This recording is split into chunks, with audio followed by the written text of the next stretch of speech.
照顾过很多种病人，包括视觉失调症、躁郁症、忧郁症，还有像老年失智症这些问题。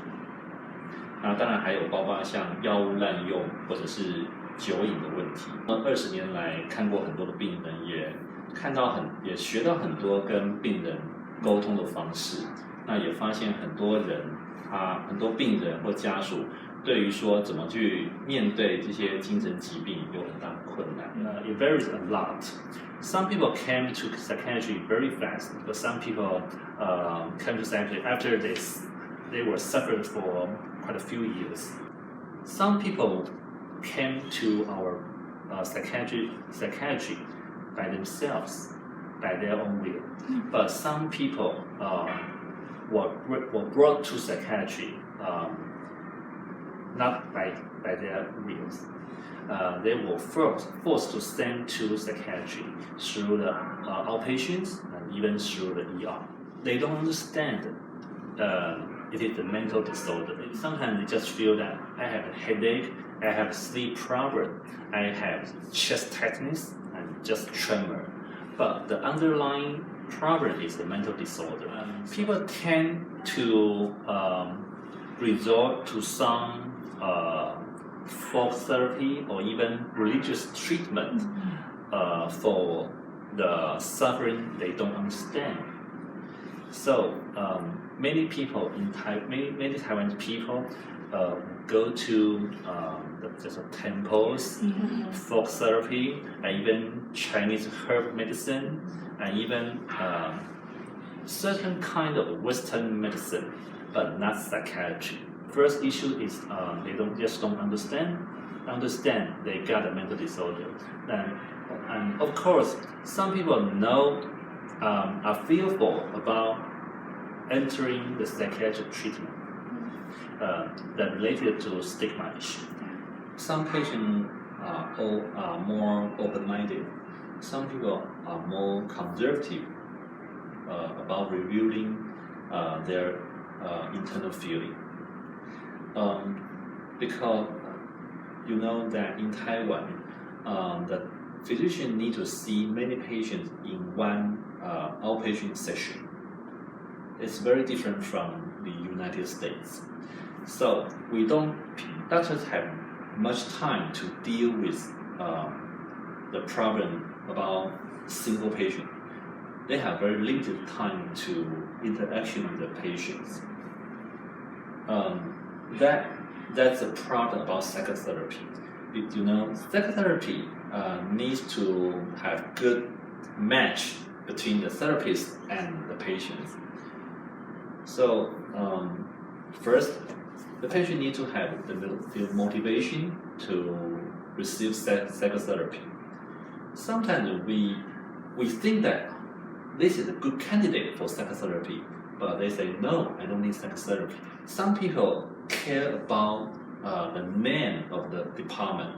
In our hospital, it said Department Psychiatry. Some patients care about that name. But if the clinic said, oh, I can deal with the sleep problem, I can deal with the chest problem, the patient are willing to go to that kind of clinic. Some patients tend to accept the name, the disease name as the physical disease, chest disease, cardiac disease, even the brain disease, rather than psychosis. And there are some differential degree about the stigma toward different mental disorder. I found schizophrenia carry the highest stigma, schizophrenia, and depression is less, and the anxiety is much less, and the sleep problem usually no stigma. So I really told them your son got schizophrenia. I didn't say that.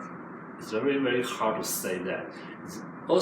It's very hard for the patient to understand or recognize I got schizophrenia. So I was said, you got some mental disorder or some disturbed brain function, and you need to take some drugs to treat your brain disorder to rewire your brain connection. And usually, people will take it. When I was a psychiatric resident, I needed to see the ER patients, and at that time, 20 years ago, usually the patient were forced to sent to our ER due to some very violent behavior, disturbing behavior, and even queer behavior in the community or in on the streets, such as to swing the big knife on the street. So people would say, "Oh, that's a patient. That should be sent to the ER." A lot. We seldom see this kind of queer patients. Usually, the patient came to psychiatric ER due to some suicide,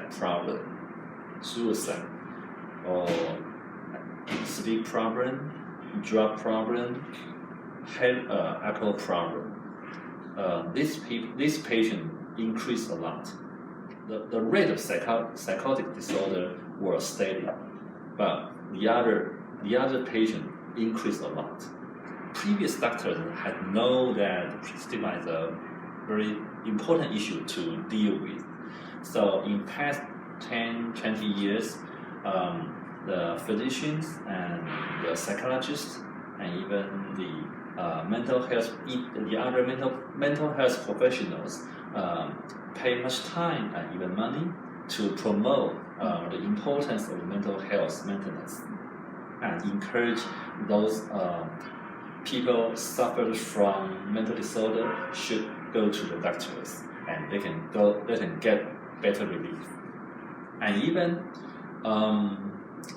some NGO will invite some celebrities with some kind of mental problem to share their experience about their mental disorders, and then how they were suffered, and then how they got relief from professional help. Those are good methods to reduce the social stigma about mental disorders. I think it works pretty much in past few years. The Chinese name of stigma has been officially changed 2 years ago. In the past, the Chinese name of schizophrenia is called 精神分裂症。有听说过吗？ Did you hear about that? Yeah. 精神分裂症。That means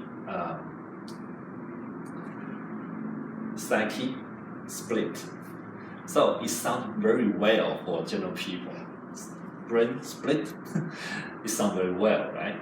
So people don't like this name, but it has existed for many decades. So 2 years ago, after struggling for a few years, it was changed to 思觉失调症. The new name means some disorders of your thinking process, the thinking and perception. That's a more neutral. The neutral word can reduce the stigma. So we also tell our kids or students, don't judge or don't call the nickname by their appearance. Don't say you are very fat or you are a pig. That's very bad word.